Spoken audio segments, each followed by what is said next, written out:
Hello and welcome to episode 3 of Reimagining Our World with me, Soveida Ma'ani. It's lovely to have you all here. Thank you for joining in. For those of you who are here live, thank you for giving of your time on a Saturday, whether it's morning, evening, afternoon, or early morning at the other end of the world in Australia or India. Anyway, welcome to all of you. And today is the first episode in the new year, in 2021. And so I thought that I would share some reflections with you on the topic of free will choice. It's an exciting topic. Many of us make New Year's resolutions at the beginning of the year, and it would be fun to kind of examine what it means to conceive of a different world. What does it mean to choose something different, and the power of choice. So let me begin by saying that there is a very close interplay between the concept of free will choice and capacity. As we know, let's start with ourselves as individuals. When we think of our lives as individuals, we know that each of us is born, it seems, with a preordained capacity, a preordained measure of potential. This becomes obvious when you look at members of a family. You will see that some children are more adept at mathematics, and yet another sibling in the family will be really poor at maths, but then great at English, or will be very good at sports, and another will be good at music. So you see that even children who are raised in the same surroundings, under the same conditions, seem to manifest a different aptitude for various topics.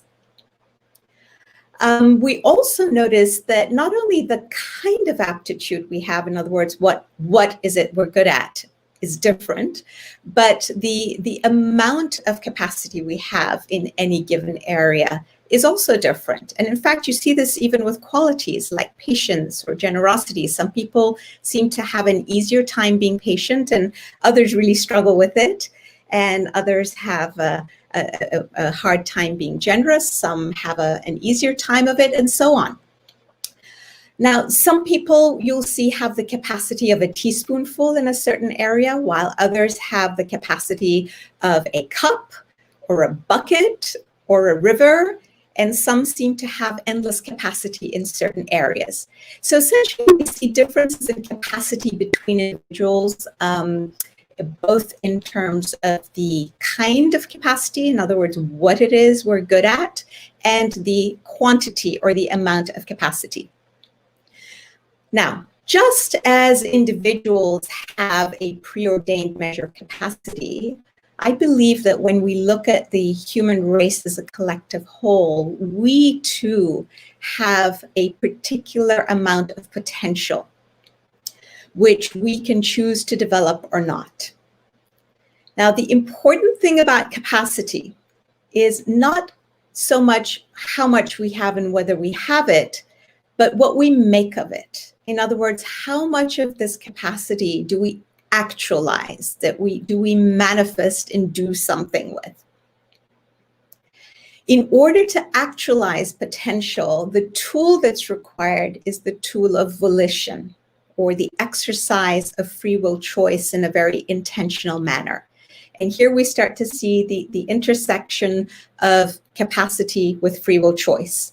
So let's examine this concept of free will choice, because it will inform us as to what we might do going forward in 2021 as a human race. If we've decided that we don't like where we are now, we don't like what we've been doing so far, the choices we've been making that have gotten us to this point with the pandemic, with the economic recession, with the competition between countries, with the rise of nationalism and xenophobia and social injustice is manifested in racism and a prejudice against all kinds of people, prejudice based on gender, based on education, based on wealth. If we don't like where it's gotten us, then we can choose in any given moment to start making changes and making adjustments so that our trajectory changes and so that our future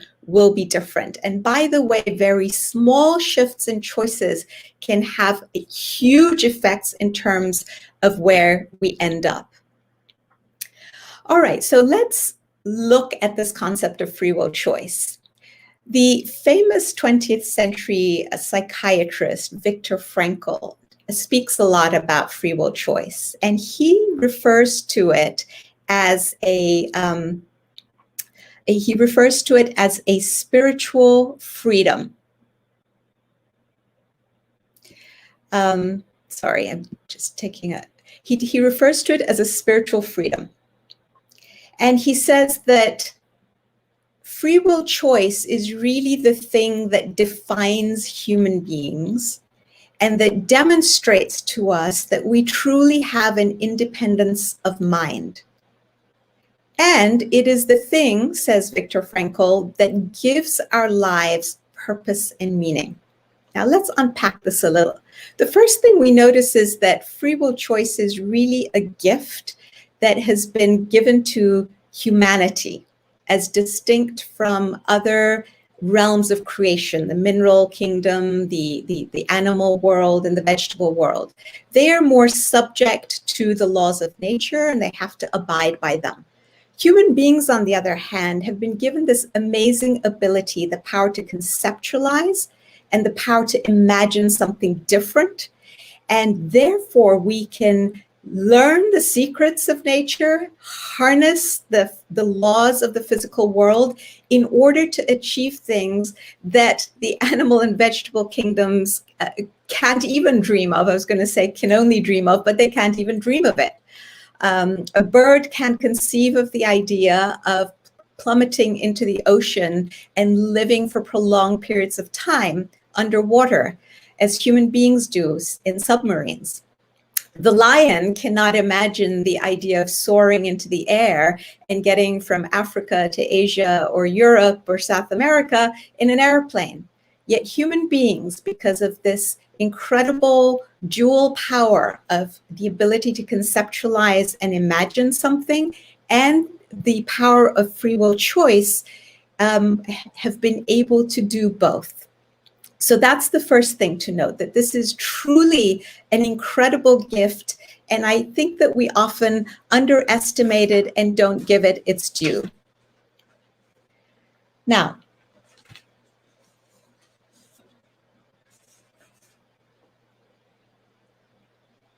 Viktor Frankl says that free will choice really means that is distinct from the conditions that we find ourselves exposed to or the circumstances in which we find ourselves. So he separates these two and makes the point that what free will choice lets us do is it lets us choose our reactions to circumstances, lets us choose how we're going to respond in any given situation. In other words, we're not slaves to our conditions and circumstances, no matter how awful they are. Now, he had plenty of experience with this, having been confined in a concentration camp in Europe during the Second World War. And he refers to those conditions as a laboratory. And he says, in this laboratory, we noticed that human beings behaved in one of two ways. Human beings who were subject to the same awful conditions. Some of them chose to behave like swine, he said, and others chose to behave like saints. And here's the quote at the bottom of the slide. He says, we watched and witnessed some of our comrades behave like swine, while others behaved like saints. And then he goes on to reflect and say that man and woman have both potentialities within themselves. Which one is actualized depends on decisions. So this is the power of free will choice, of exercising the power of volition. but not on conditions. And he gives a wonderful example. It has to do with the fact that the inmates in these concentration camps were every morning given each of them a small piece of bread, dried bread, that had to last them the whole day. He said that you could see the differences in how humans chose to deal with that reality, and the fact that some people would look to see who was in greater need than themselves and would share their dried piece of bread with others. On the other hand, you had the other extreme, people who would look to see when somebody turned their back for a second and then steal that little piece of bread from them. So this is one of the examples he gives of some people behaving like swine and others behaving like saints. Now, we are all familiar with situations in our personal lives, we probably have seen this many times, when people subjected to the same conditions choose to react differently. So an example that leaps to mind is the example of the children of alcoholic parents. And one sees this quite a lot, where one of the children in the family will decide that, oh gosh, this is such an awful thing, and this alcoholism within the family has been such a bane that I will never touch alcohol. And they stick to that decision that they make. And within the same family, you'll see another sibling who will decide to literally follow in the footsteps of the parent and themselves become afflicted with the disease of alcoholism and struggle with it and put their own families through similar trials and tribulations as they themselves have experienced. In my own life, I saw this play out firsthand when we lived for a number of years in Haifa, in Israel. We had a set of neighbors down below. They lived on the ground floor of our apartment building, and they had a vicious dog whom they wouldn't muzzle. And every time I left in the morning to go to school with my little backpack, the gentleman who lived there would set this dog on me and have this dog chase me, barking, jumping on me, and really terrifying me. And the guy's argument was, my family suffered in the Holocaust. I lost everybody. And since we suffered so much, since I've suffered so much, I want to make sure everybody tastes what suffering of this kind is like. And so I want to induce terror in you for the whole day. So that was his take, his family's experience. This is how he chose to react to it, make other people taste something similar. Now, on the other hand, we had another set of neighbors, also in the same building, who were extremely loving and whose family had also suffered equally in the Holocaust. And their takeaway from the same experience was to say, gee, we know how terrible it is when human beings treat each other badly and in inhumane ways. And so we want to spend our lives making sure that nobody ever has to go through that kind of discrimination and suffering. And so they were unusually kind and friendly and loving. So here were two families who had suffered very similarly during the Holocaust in terms of losing all the members of their family, and yet their reactions, the choices they made, were different.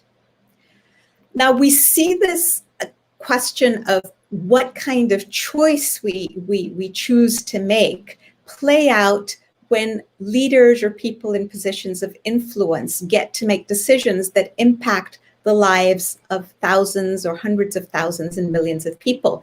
And the example that has always struck me that I want to share with you is the example of Nelson Mandela, the former president of South Africa, and his wife, Winnie. So as you know, both of them were subjected to the atrocious injustices of the apartheid regime in South Africa. Both of them suffered a lot, and they both started out believing that the answer to this suffering was to meet violence and injustice with violence. And in fact, Nelson Mandela was put into prison because he had started engaging in bomb-making activities. He was charged, found guilty, and imprisoned for 27 years. While he was in prison, he went through an amazing process of transformation that he chose to go through. Through reflection and reading and contemplation, he completely changed his mindset. And he moved from a place of wanting vengeance to a place where he recognized the humanity of the whites who were oppressing the Blacks in South Africa. And he decided to forgive them for the atrocities that they had committed. And he decided to then, having changed his mindset, he decided to extend the hand of reconciliation to them. Forgive them, extend the hand of reconciliation, and choose to work with them to build a new united South Africa. Now, meanwhile, his wife, Winnie, remained stuck where she was, so to speak. She continued to hate the whites all throughout, and the actions she chose to take were actions based on violence and vengeance. And she committed a lot of atrocities herself, including introducing the whole idea of necklacing, which was the idea of putting a rubber tire, filling it with gasoline, putting it around the necks of those who were believed to be working for the other side, and setting them on fire. So these were viewed in her mind as traitors to the cause. So these two individuals, husband and wife, who suffered very similarly under the same harsh conditions, made very different choices.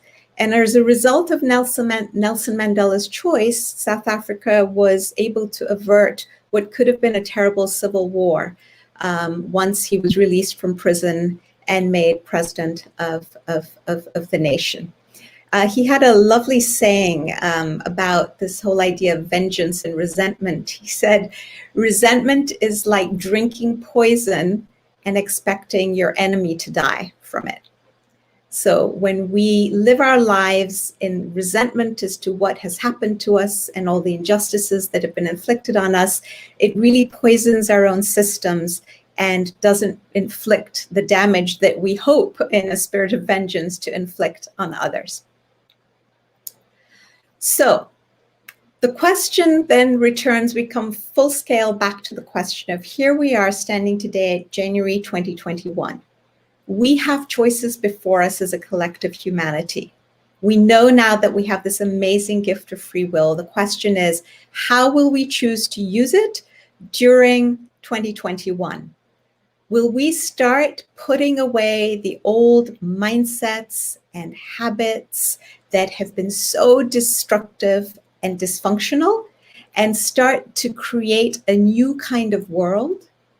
For instance, a world in which our watchword, instead of nationalism and xenophobia and political polarization and isolationism, in a sense that in the face of all the evidence to the contrary, we can go it alone, each nation alone, each people alone, each ethnic group alone. Despite all the evidence that that is not true, that we are, as we said in the first episode of this show, like 193 cabins on a ship as opposed to 193 separate boats. Will we continue with the old ways, or will we replace our old mindsets and habits with ones that focus on what I call C3X, which is collaboration, cooperation, consultation, and solidarity? Imagine if we were to start with those four habits and start implementing them at all levels of society. Imagine what a very different world we might have. We have such incredible capacity as a human race. We have the capacity to bring forth amazing arts in music, make amazing inventions that can help us solve all kinds of problems, including our climate change problem. Imagine what would happen if we put aside our the expenditure of energy we have made on producing and disseminating arms, and instead took all those trillions of dollars spent annually and put them into research development to find alternative clean sources of energy in order to help countries and people adapt to the climate change that is already a given, in order to create healthcare systems where healthcare is available to everybody on an equal basis, in order to create educational systems, in order to meet our goals, our development goals that we're supposed to meet by the year 2030. Imagine if we just redirected, changed our mindset, and then redirected our energies into building an amazing new, better world, as opposed to continuing along a destructive path, which is really the path of perdition. It all depends on how we choose to exercise this gift of free will, which is an amazing gift, but first we need to recognize it and then utilize it. You'll remember in this, we talked about in one of the earlier episodes what the mind can conceive and believe it can achieve. So the first step is to imagine what we can conceive, but then the second step is what we can achieve. And achievement comes from the application of free will choice in a very intentional manner. So to sum this concept up, I want to share with you, I want to end by sharing a beautiful poem by an American poetess, and author who lived between 1850 and 1919. Her name was Ella Wheeler Wilcox. It's beautiful and really conveys this whole point very eloquently. It's called "'Tis the Set of the Sail." But to every mind there openeth a way and way and a way. A high soul climbs the highway, and the low soul gropes the low. And in between, on the misty flats, the rest drift to and fro. But to every man there openeth a highway and a low, and every mind decideth the way his soul shall go. One ship sails east and another west, by the selfsame winds that blow. 'Tis the set of the sails and not the gales that tells the way we go. Like the winds of the sea or the waves of time, as we journey along through life, 'tis the set of the soul that determines the goal, and not the calm or the strife. So we are not the victims of the strife and the problems created by the COVID-19 pandemic or the economic recession or climate change. We get to choose.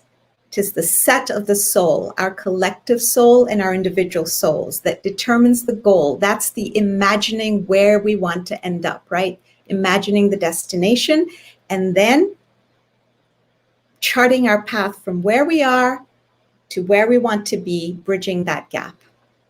So it's been wonderful to spend another few minutes this afternoon with you. If any of you have questions, feel free to put them in the comments. Please put question marks in front of them.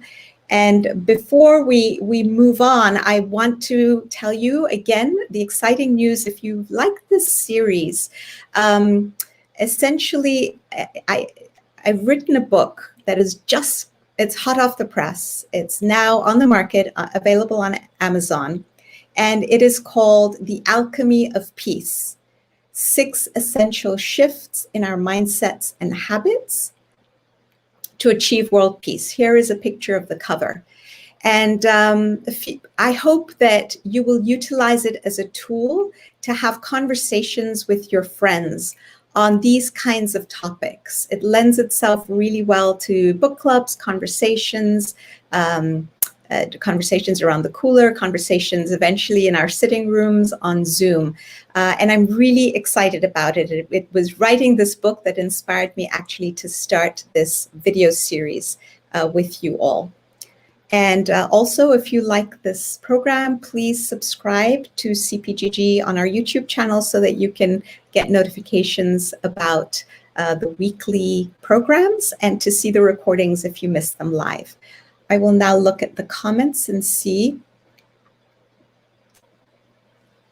Thank you. Thank you, Jamin. Thank you, Suraj. You're welcome, all of you. I don't know how to pronounce your name. I hope I'm not butchering it, Joe Gainey.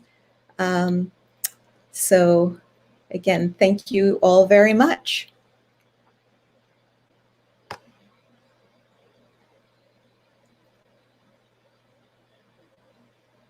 So there's a question here from Sylvia Ellison saying, a Truth and Reconciliation Committee was set up in South Africa, which was also part of Mandela's approach. How important is that to help a society forgive?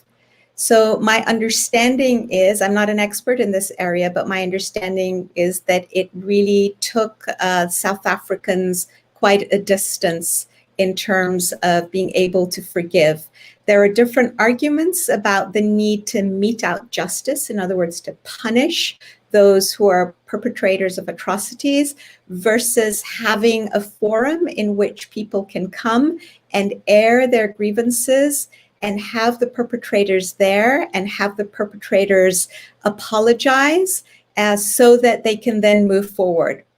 So it's wonderful. We need to have more creative endeavors like this, to think about new ways of helping societies move on and forgive, as opposed to reach to our old habits. Our knee-jerk reaction is always to punish, imprison, and throw away the key, and not rehabilitate.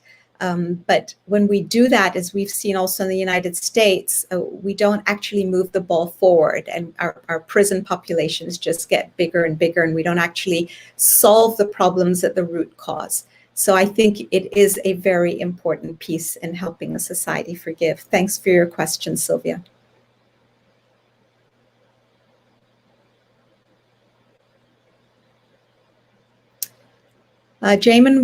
Question from Jamin Zacharias. What approach do you take to avoiding or bringing elevation to polarized topics? That's a brilliant question. I'm so glad you asked it. So I live in a country, the United States, where we definitely, things, as we all know, as all of you know, wherever in the world you are extremely polarized. And so this is how I've approached these conversations, because I think it's important to have conversations. So some of us have stopped having conversations because we're so fearful that it will lead to discord and argumentation. And so we figure, oh, just stay out of the fray. Again, that doesn't move the ball forward and doesn't help us create an understanding. So what I propose and what I've experimented with that seems to work is the following. First, I make it clear when I enter into conversations with friends or colleagues or even family that I do not belong to any particular political party. So I have no agenda, I have no vested interest, I'm not trying to argue for one side or the other. So that's the first thing. The second thing I do is bring a genuine and authentic curiosity to the conversation. And I start by asking people, what is it that keeps you up at night?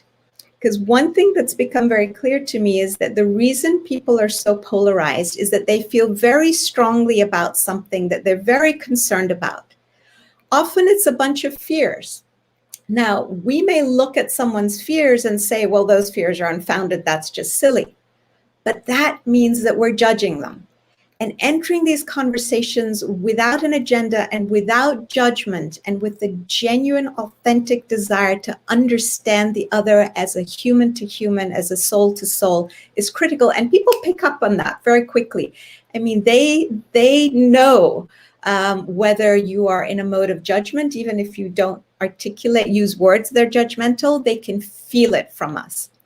And I'm genuinely interested in finding out, what is it that is worrying people so much? What is it that is causing so much fear? What are the fears? What are the concerns? Because I think once we're able to flush this out, and they exist on both sides of the political spectrum or several sides, surely we have the capacity, again, back to capacity, as a human race, if we flush these concerns out and do it in a spirit of love and non-judgment, to then find ways that address everybody's concerns.